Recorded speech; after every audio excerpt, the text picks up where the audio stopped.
So I welcome you to this class on Taoism. Last week, I was impoverished of handouts. This week, a feast before you. There hopefully are more handouts than you could probably even manage. But one of you reminded me we could email these things for those of you who do things digitally. And if you're catching it online, feel free to reach out to Galilee Church, and we can send you anything you might be interested in. Today is Taoism, so you also have the class from last week, Confucianism, that handout. Next week we should be, God willing, time as it is, we should be moving in a global direction, sort of from the East to the Middle East. And so we've been, for these first few weeks, really inhabiting the Eastern hemisphere, and today we kind of wrap up that section with Taoism again in China. So I'm really grateful that you all would continue to come out to these classes. Some of you were brand new last week or this week, and I want to start with a disclaimer that may feel a little redundant to some of you who've been around me for a long time, but let me just remind you, I am no expert. Okay, I don't have any language degrees or religious history degrees, but I am a student alongside of you, and as a Christian and as a pastor, I've done a lot of studies, and I'm fascinated by these world religions. But I am telling you today, it is as sort of a neophyte who's just waded into the shallow end. I'm not able to go in the deep end with you. Some of it's the limitations of my language, okay, and I don't have the Chinese language background to list for you some of the different branches of Taoism or how some of the Taoists view various deities. We're not going to really get into the deep end there, but I hope to give you a healthy overview and to lift up, as it is my goal every time, lift up some of the best points about all of this. So my hat's off to you, intrepid students, venturing into areas of diverse religious thought, because ultimately, here's my secret plan, if you haven't caught the secret plan yet.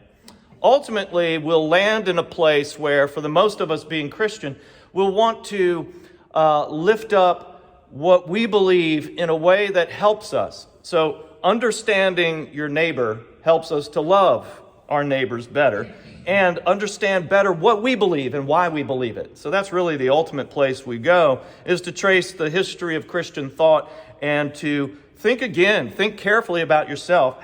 Why is it that I believe what I believe? And can I put a sharper focus on that and may even be able to share it with others in a more concise and helpful way? So let's go back to China. Are you ready? You don't have to go anywhere, right? All right, I'm not your travel agent, but in your memory, in your mind, we're back in China. China has been shaped over centuries by both Confucius and Buddha, and in this case, we'll talk about Taoism. Now, it starts with a T in our transliteration in English, but it sounds like the letter D as in dog, Taoism, right? We're just going to sketch through the handout. So if you have the handout for today handy, just follow through. And as I go on in the lecture, you might want to add some notes. We'll get a deeper dive in a few minutes, but let me just sketch through it. Its origins go back to approximately 600 BCE. For the careful listener, you'll be going, others that we've talked about, namely Confucius, not too far from that same time frame. So we're going to talk about a little connection there. Also, it may be interesting for those of you who like numbers. I like the data. It's approximately 20 million. So that's quite a few more than the official adherents to Confucianism today. So about 20 million adherents of Taoism, mainly China. The founder is Lao Tzu. There are numerous pronunciations, so I feel like I'm okay. I'm in a safe lane when I say Lao Tzu. There may be some other pronunciations like Lao Tse. It is simply a nickname, meaning the grand old master. And there's other meanings for that, but we'll just leave it at that for right now. Here's what I want you to think about right at the beginning, because we talked about Confucianism last week, and China and its religiosity coming up together. Taoism and Confucianism about the same time frame. You can think of them like two brothers growing up, and that Taoism might be a little bit the older brother, while Confucius looked at life and said, I'm going to focus on human behavior and the 5 constant relationships, so interpersonal relationships as well as societal relationships, and try to make improvements on all levels through human behavior, Lao Tzu and what became known as Taoism really took a different angle, looking up to nature. So it's kind of beyond humanity, looking up to the workings of nature, believing there is an internal force, a life force, that life is best lived in harmony with, to strike balance with, not working against that force of nature known as the Tao. Think of it like a river of life running through all of human history, and no human behavior, no person can change it. So the old saying is, don't push the river, right? I mean, you've got some options, but you really can't change the river. You can go with it, you can ride with it or not. And so that's the idea of the Tao. Go with the Tao. So you have Lao Tzu writing the sacred text, the primary text of this religion, the Tao Te Ching, which is translated in more than one ways, but let's leave it as the way of life. We're going to talk quite a bit about it. This is one English translation. There are a whole lot, so you may have another that you like better if you've looked at this. But let's talk about some of these key terms so that as I get into talking about Taoism, it may have a little more resonance for you. You can make your own meaning from this. Certainly the Tao, I've mentioned, it literally means the way or a path. It is the greatest force in the universe, the underlying order of all things, the way of human life.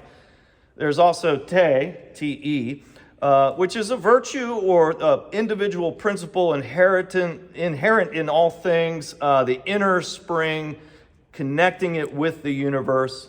Qi, and particularly any of us who may have practiced martial arts may have heard this. It literally means breath, but you can think of it as your vitality or your life force, life energy. There is a practice or an idea called Wu Wei. Wu Wei is actually non-doing, is maybe the simplest way to try to translate it. There's more to it we'll talk about. But it's an acceptance or a submission to the Tao, to the life force.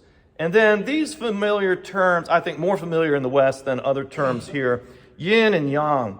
So there is probably there's a list of maybe 20 things you could put underneath of these, but think of them as not necessarily counter position, but they are contrasting one another, complementing one another might be a better way to say it. So yin would be more negative or darkness or femininity, and yang more positive, lightness, masculinity. All these, there's just so many things to say about it. But this is the idea in Taoism, is to find a harmony and a balance between that which may seem to be opposed or different. Let's talk a little bit about Lao Tzu. I think it's very interesting, some of the stories around this person. He was likely born a generation or so before Confucius. His personal name is actually lost to history. We don't know. But as I mentioned, Lao Tzu is a nickname. It literally means the old boy or the grand old master. But emphasis on old. Remember, in Chinese culture, a veneration of the elderly. Does anybody nod? Like, okay, I like that. You like that. I'm going to like that myself. But one of the legends, this is a little fun, and I don't mean any disrespect. When I read this story, I can't help but to smile. Maybe you will as well.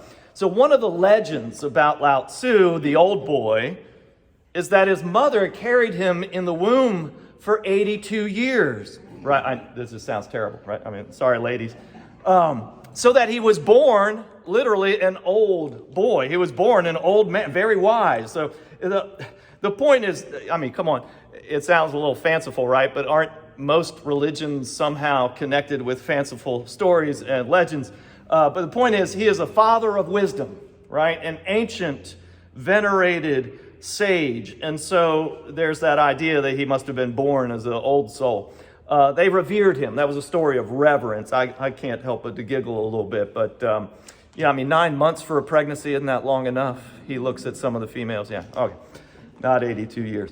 Yeah, well, Confucius. Now, it's interesting because they met one another. Confucius was a young man. Lao Tzu was course, old. We just don't have any real information about him as a young person or we have him as a sage, an older man with wisdom.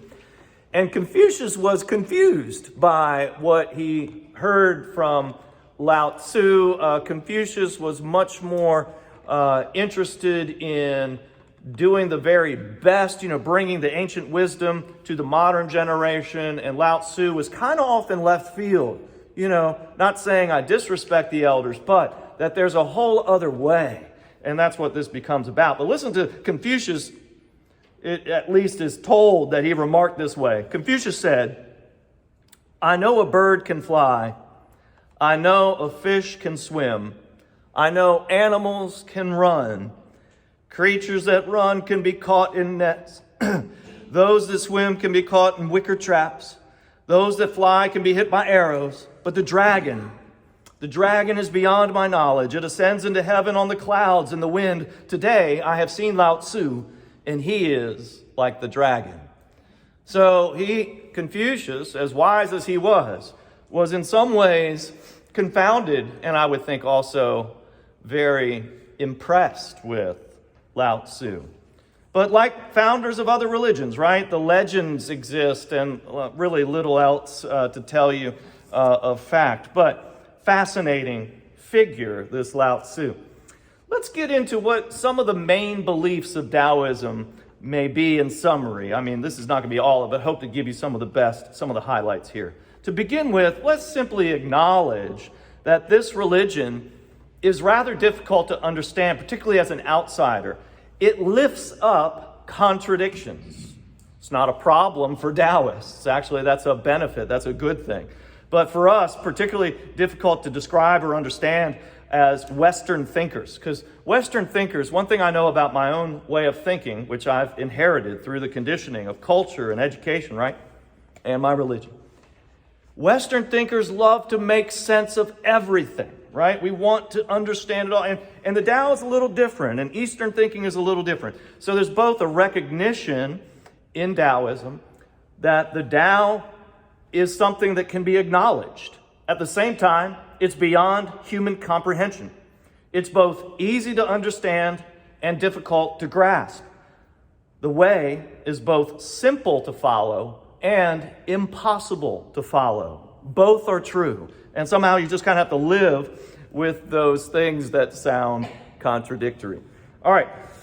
Some tenets may hold a reverence for nature. So you can kind of say, well, that's definite about Taoism. There's a reverence for creation or nature. There's a quest for balance and order, for a life of peace and harmony. Those things are definite. Those things are good. But probably most of us in the West, if you've heard of Taoism at all, it is through the primary text, The Way of Life, or the Tao Te Ching, purported to have been written by Lao Tzu when he was traveling, and he gets to this sort of like guard gate at this mountain pass, and he's going forth from the kingdom, and they say, well, before you go, won't you at least write some of your wisdom down? And so he stopped for a time and wrote down these passages. Other translations of its title, Tao Te Ching, is The Way and Its Power. So I've got one that says The Way of Life, but it's The Way and Its Power, which I find, quite fascinating. It's simple yet significant. It's brief and comprehensive. It's the wisdom of the ages, and it's the power to live so fully. Houston Smith says, I quote, "The Tao Te Ching is a testament to humanity's at-homeness in the universe." I'd never heard anybody use that phrase, at-homeness, but that's what he says. It's like showing us that we are at home in the universe. Smith goes on. It can be read in half an hour or a lifetime, and it remains to this day the basic text of Taoist thought. So I thought, why not share? It's so brief. Don't worry, I won't read it all, even though we could read it in a half hour. I'll read maybe 4 of its passages, and it's kind of presented like poetry, so it just kind of shows up in that form. This is passage number 8. "Man at his best, like water, serves as he goes along. Like water, he seeks his own level. the common level of life, loves living close to the earth, living clear down in his heart, loves kinship with his neighbors, the pick of words that tell the truth, the even tenor of a well-run state, the fair profit of able dealing, the right timing of useful deeds, and for blocking no one's way, no one blames him. Some wisdom there. I'll turn a page. Let's see. Here's another. This one is number 68. There's 88 of these. Again, the Tao Te Ching. The best captain does not plunge headlong, nor is the best soldier a fellow hot to fight. The greatest victor wins without a battle. He who overcomes men understands them. There is a quality of quietness which quickens people by no stress. Fellowship with heaven, as of old, is fellowship with man and keeps its hold.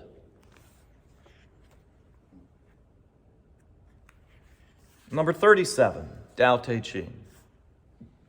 The way to use life is to do nothing through acting. The way to use life is to do everything through being. When a leader knows this, his land naturally goes straight, and the world's passion to stray from straightness is checked at the core by the simple, unnameable cleanness through which men cease from coveting to a land where men cease from coveting. Peace comes, of course. There's wisdom. There's wonder in these words, in these texts. It's fascinating, deep, and sometimes puzzling, makes me scratch my head, yet I'll read it more often over the years.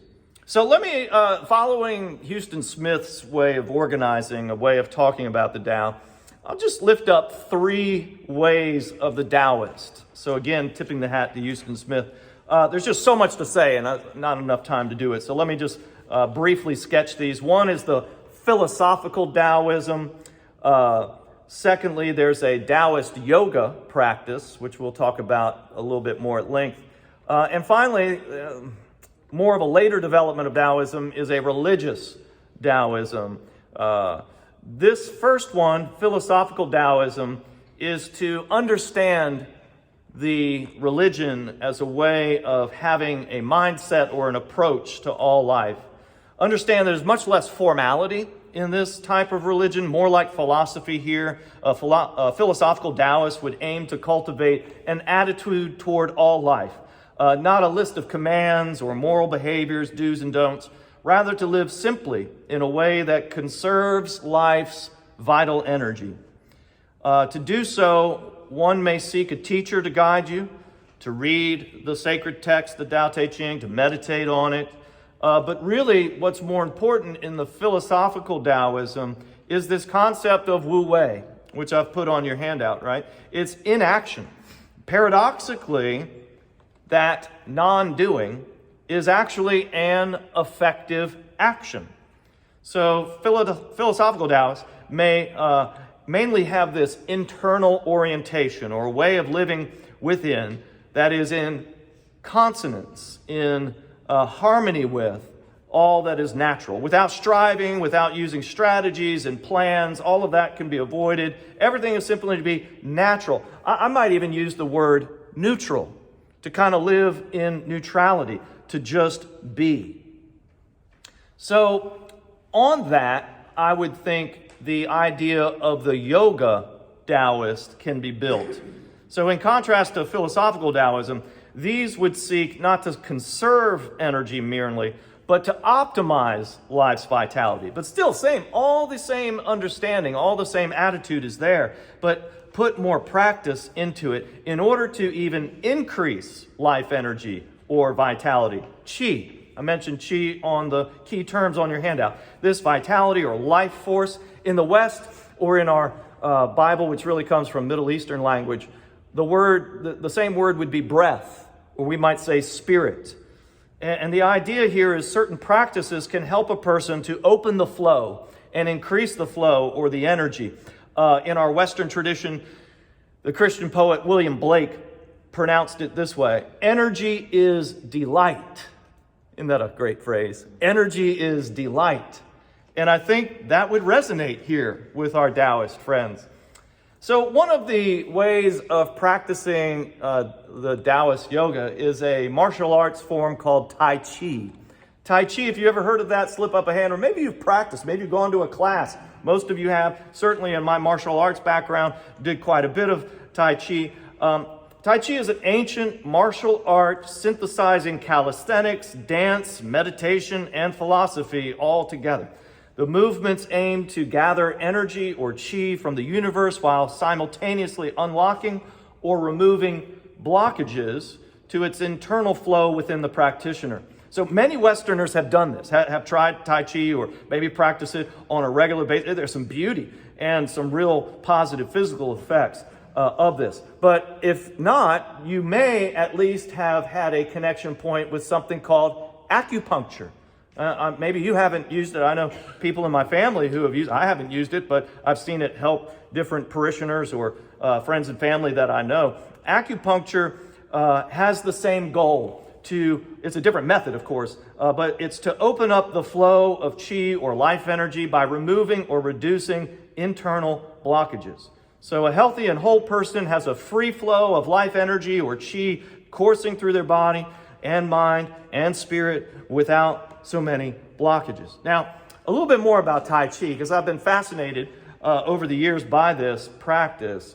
And there's just many levels to understanding it, many levels or deeper ways to practice it. But it has been called a moving meditation.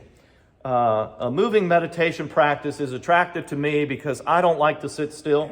So sitting still meditation is something I'm not as good at, but I do like to move around. And moving helps me to think better in my work. Or if you're calling me on the phone, there's quite often the case that I'll be outdoors walking around while I'm talking.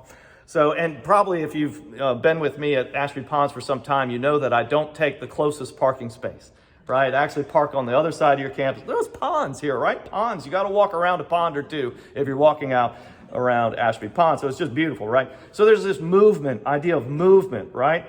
But Tai Chi, the name literally means the great ultimate, or the eternal, or the original principle, which likens to the Tao, right? Or for me, in my Christian tradition, I can go to John chapter 1, which in the Greek, we hear it in English, which has to have a masculine or a feminine, so we get the he and we get the Jesus too quick in the English. But in John chapter 1, it talks about the Logos, or that divine creative principle, that organizing eternal Spirit of God, that is not he or she, but rather God's life force. So I can connect with that.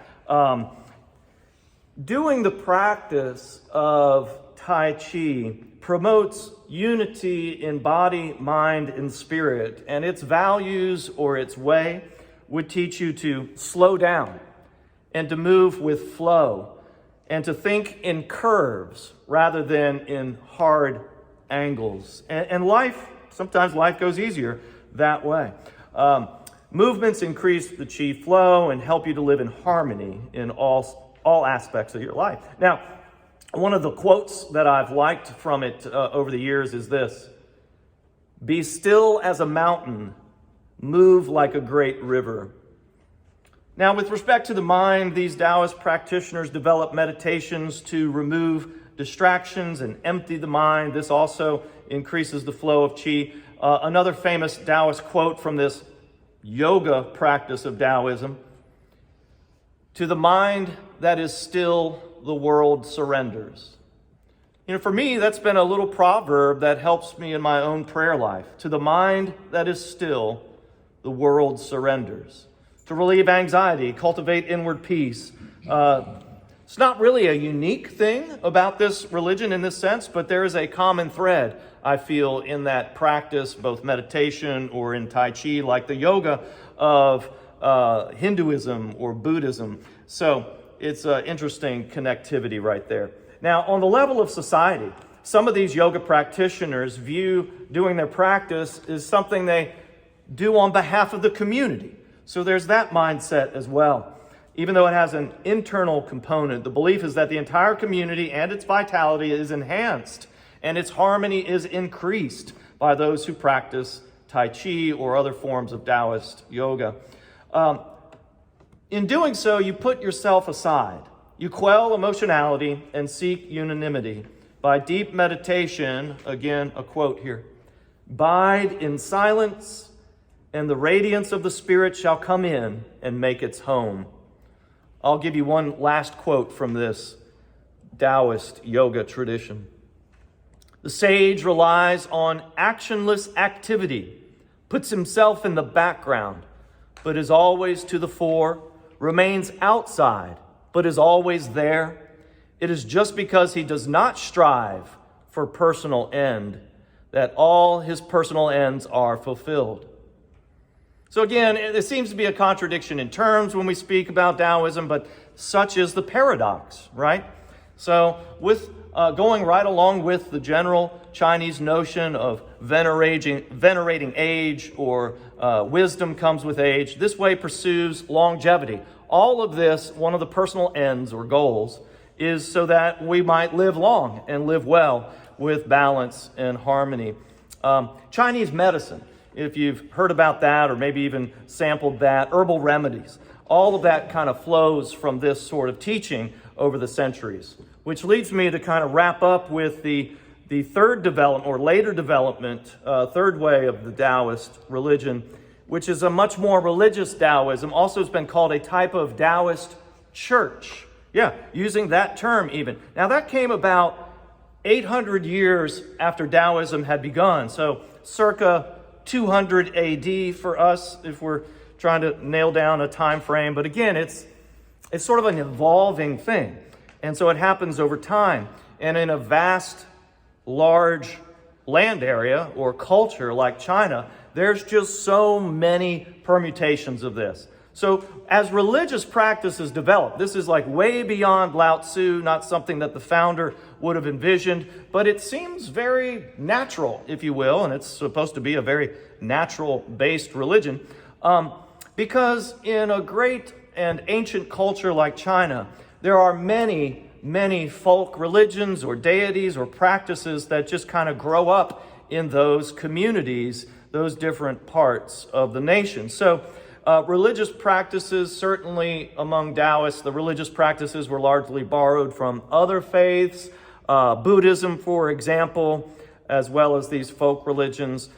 Personal practices like meditation are augmented with incense burning, but little ritual that would be required. So you might have your own rituals in a sort of a local color to a local community. It might have a certain flavor here or there. And yes, there was a development of a monastic community, unlike Confucianism, which never did that. But around the year, this might be notable, around the year 1100 AD, religious beliefs developed around the so-called 8 immortals. What is that? It's kind of like the 4 elements, but added to it. The 8 immortals are referred to what we think of as natural elements like earth, wind, fire, water. They added the volcano to the list, for example. Wood or like trees would be on the list.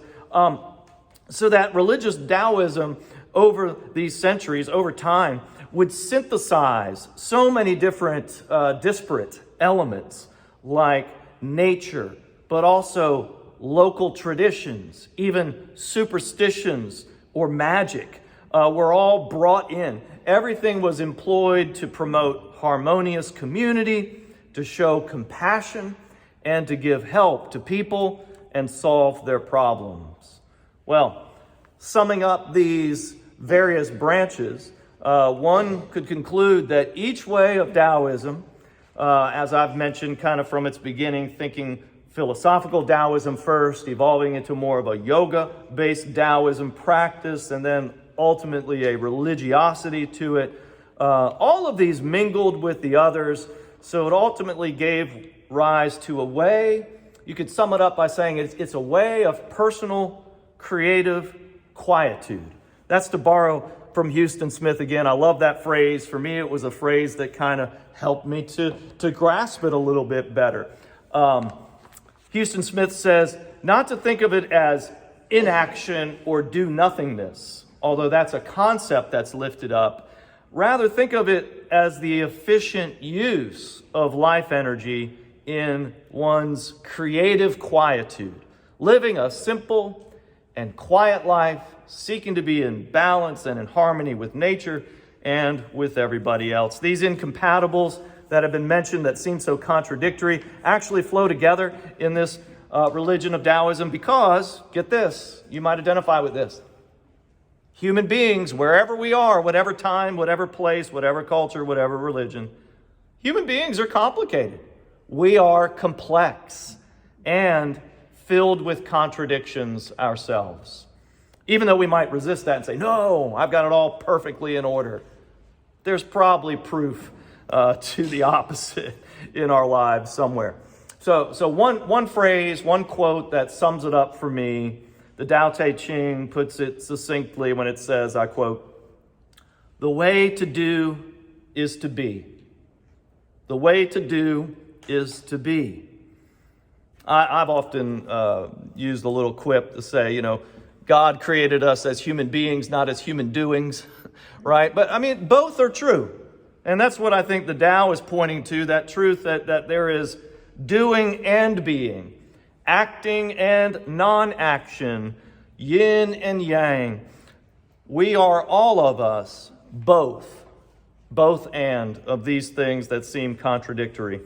If I'm not being helpful, let me go to someone who's smarter than me and just read a paragraph or so from Houston Smith's The World's Religions. It's been published under a couple of different titles over almost 60 years now. So it's kind of a standard. So if you don't mind, I'll just share a little bit more that he says about Taoism and about Taoist values. I'm trying to bring it to a little sharper focus before I take your questions. I'm not even going to promise answers, but I will take your questions. All right, this is Houston Smith. Following the analogy of water, the Taoists rejected all forms of self-assertiveness and competition. The world is full of people who are determined to be somebody or to make trouble. They want to get ahead, to stand out. Taoism has little use for such ambitions. Quote, "The axe falls first on the tallest tree."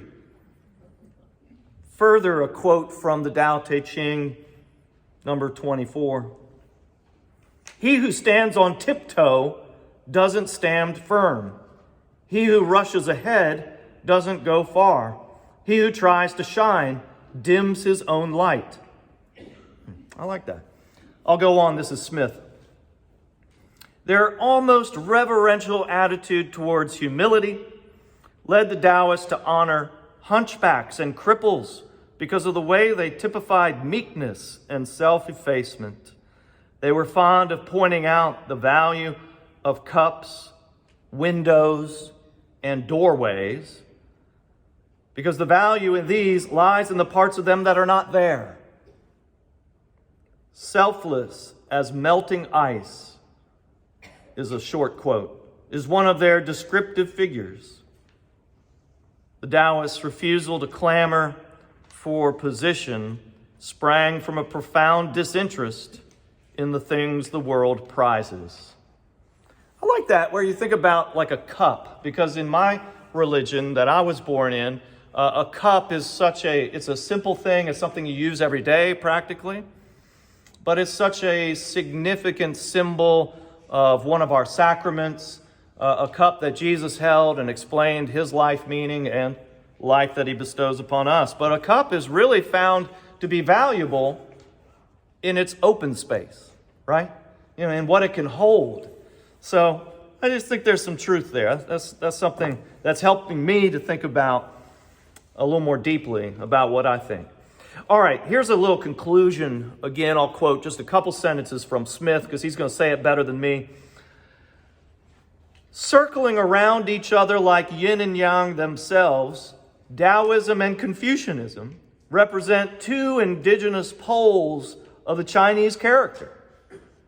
Confucius represents the classical, Lao Tzu the romantic. Confucius stresses social responsibility, Lao Tzu praises spontaneity and naturalness. Confucius' focus is on the human, Lao Tzu on what transcends the human. As Chinese themselves say, Confucius roams within society, Lao Tzu wanders beyond. Something in life reaches out in each of these directions, and Chinese civilization would certainly have been poorer if either had not appeared. So yeah, a couple of different philosophical approaches to life, a couple of very influential religions to this day. Even if you look numerically at the number of adherents today and you say that doesn't sound very significant, their impact is lasting. And I hope I've mentioned a couple of ways that in our Western culture we see intersections with Taoist thought and practice in our culture today as well. Now, if you look again at your handout, one thing I'd like to close by saying is just to look at the image. What's the old quote that we have is a picture is worth 1,000 words. I'm going to give you less than 1,000 words on this picture, okay? Because honestly, I think looking at it and meditating on it is helpful. The symbol, the yin-yang symbol is how we call it in the West, you'll notice is circular. And of course, the circle has so many connotations, many ways for us to understand it. You think about its maybe infinite thought. It doesn't have a beginning or an end. When I do a Christian marriage, I lift up the ring. The ring that we wear is circular. And so like God's love, may your love have no end to it, but always renewing, always going around again. So there's a circular. So you think flow. There's no hard angles. And in both regions of the yin and the yang, represented by lightness and darkness, in each of those regions, there's a dot. There's a portion contained in each region of the other. So you see the opposite color dot contained in. So each is still connected, and within each, the other still exists, has space. So it's not entirely dualistic. There's connectivity here. There's an appreciation of the opposite, of what is different. There's an appreciation of the other. So in our Christian tradition, you might make a connection here with the posture we've been taught to pray. We put two hands together. And when you look at your hands, they're the same, but aren't they opposite? Right? So in praying, we are bringing together that which might naturally seem opposed. But it's in that creative tension or in that union of the opposites that we find our focus in faith. So there's a harmony in life, even where we might see, things off balance, in opposition, contradictory. There may actually be an underlying or overarching harmony to this created order. So I just think that's worth thinking on. And I think the symbol is very deep, actually, very instructive and helpful, no matter what your faith tradition might be. All right, that's what I have for you.